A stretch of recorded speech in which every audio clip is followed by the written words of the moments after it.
मेरे दादी जब एक्सपायर हुए तो वो 99 ईयर्स के थे। मैंने अपनी ज़िंदगी में कभी उन्हें बुखार आते नहीं देखा और उन्हें कोई हेल्थ इशू भी नहीं था। आंखें बिल्कुल ठीक थी, याददाश्त बिल्कुल ठीक थी, कोई ना कोई बुक डेली रीड किया करते थे।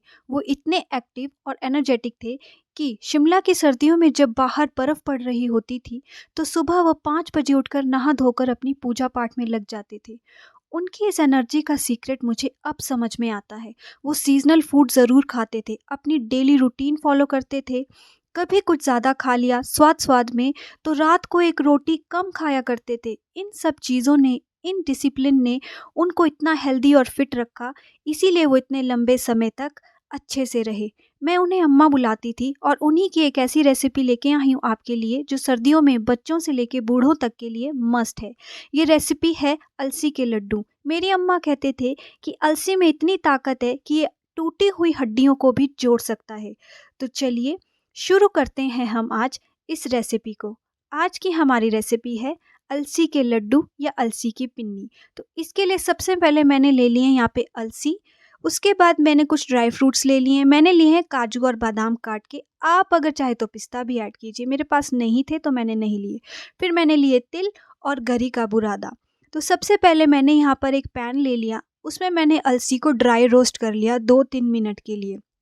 अलसी जब चटकने शुरू हो जाए तो समझ लीजिए कि ये ड्राई रोस्ट हो चुकी है। अब इसके बाद मैंने इसी सेम पैन में थोड़ा सा घी डाल के जो हमारे ड्राई फ्रूट्स थे उन्हें भी हल्का हल्का फ्राई कर लिया। काजू, बादाम और थोड़ी देर बाद मैंने इसमें तिल भी डाल दिए थे और मैंने उन्हें भी अच्छे से रोस्ट कर लिया। अच्छे से रोस्ट करने के बाद मैंने इन्हें अलग से निकाल लिया। तो इससे पहले मैंने जो अलसी को ड्राई रोस्ट किया था, अब वो ठंडी हो चुकी थी, तो उसे मैंने मिक्सर ग्राइंडर में दरदरा पीस लिया। हमें अलसी का ध्यान रखिएगा, हमें अलसी का जो है वो पाउडर नहीं बनाना है, उसे हमें दरदरा रखना है, ताकि जब हम लड्डू बनाएं तो वो जब खाने में आए उसका अलसी का एक अच्छा सा टेस्ट आए, अलसी के बीज का, फ्लैक्स सीड का एक अच्छा सा टेस्ट आए, उसे हमें दरदरा रखना है। ये देखिए, ये अलसी के टेक्सचर जो है वो इस तरह होना चाहिए, दरदरा सा अलसी का टेक्सचर होना चाहिए। फिर सेम उसी पैन में मैंने थोड़ा सा घी डाला और उस घी में मैंने शक्कर ऐड कर दी। शक्कर मैंने यहाँ पे डायरेक्ट भी डाल सकते हैं, लेकिन मैंने घी में इसलिए डाली है क्योंकि शक्कर में घी का एक अच्छा सा फ्लेवर आ जाएगा, तो चाशनी बहुत अच्छी सी बनेगी, थोड़ी घी की फ्लेवर्ड चाशनी बनेगी। तो इस तरह से मैंने थोड़ी देर शक्कर को घी में भून लिया और जब ये मेल्ट होने लग पड़ी थी तो मैंने इसमें थोड़ा सा पानी डाला और अच्छी सी हमने शक्कर की चाशनी बना ली थी। शक्कर की चाशनी जल्दी बन जाएगी, बहुत ज़्यादा टाइम नहीं लगेगा, 5 से 7 मिनट में चाशनी बन जाएगी। चाशनी आप याद रखिएगा, हमें एक तार की चाशनी बनानी है।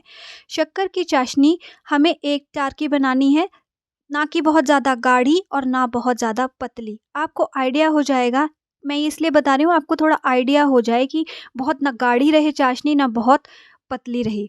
ये देखिए, तो इस टाइम पे मेरी चाशनी जो है वो बन के तैयार हो गई थी। ये एक तार की चाशनी थी। उसके बाद मैंने इसमें थोड़ा सा दालचीनी का पाउडर डाला था, इससे बहुत अच्छा फ्लेवर आता है। आप चाहें तो इस टाइम पे सौंफ भी डाल सकते हैं, सौंफ का बहुत अच्छा फ्लेवर आता है। मेरे पास सौंफ नहीं थी, ख़त्म थी, तो मैंने नहीं डाली, लेकिन अगर आपके पास है तो सौंफ ज़रूर डालिए। अब मेरी जब चाशनी बन गई थी तो उसके बाद मैंने मिक्सिंग बोल में सबसे पहले अलसी को ट्रांसफ़र किया। अलसी को ट्रांसफ़र करने के बाद मैंने सारे ड्राई फ्रूट्स जो थे उसे भी डाल दिया उसी मिक्सिंग बोल में और उसके बाद मैंने धीरे-धीरे करके चाशनी डालनी शुरू की। चाशनी एकदम से सारी मत डाल दीजिएगा, धीरे-धीरे डालिएगा, कितनी आपको ज़रूरत है चाशनी की, वरना ये अगर ढीला हो गया तो लड्डू बनाने बहुत मुश्किल हो जाएँगे, ठीक है?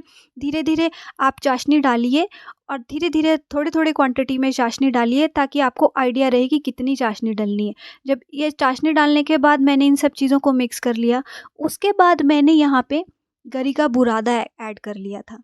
गरी का बुरादा ऐड करने के बाद भी ये थोड़ा-सा और टाइट हुआ था, तो मैंने थोड़ा-सा जो है वो और चाशनी ऐड की थी। गरी के बुरादे को अच्छे से मैंने इसमें मिक्स कर लिया। उसके बाद मैंने इस मिक्सचर में 1 चम्मच घी डाला था। आपको इस मिक्सचर में 1 चम्मच घी ज़रूर डालना है, बहुत ज़्यादा भी मत डालिएगा, अदरवाइज़ ये फिर ढीला हो जाएगा।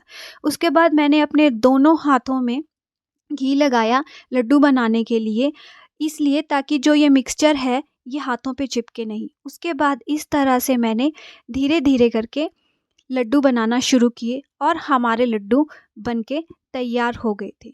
तो गाइस, आपको अगर ये रेसिपी पसंद आई हो तो काइंडली मेरे चैनल को सब्सक्राइब कीजिए, इस वीडियो को शेयर कीजिए, साथ में लाइक कीजिए और प्यारे-प्यारे कमेंट्स कीजिए। ये देखिए हमारा पहला लड्डू बनके तैयार हो गया है और ये लड्डू बहुत टेस्टी है। एंड में मैंने इन लड्डुओं को ना काजू से गार्निश किया था। काजू को बीच से काट के इस तरह से मैंने काजू से गार्निश किया था और ये हमारे लड्डू बनके हैं बिल्कुल तैयार। तो गाइस, अगर आपको मेरी रेसिपी पसंद आई हो तो kindly subscribe this channel and please like and share this video. Thank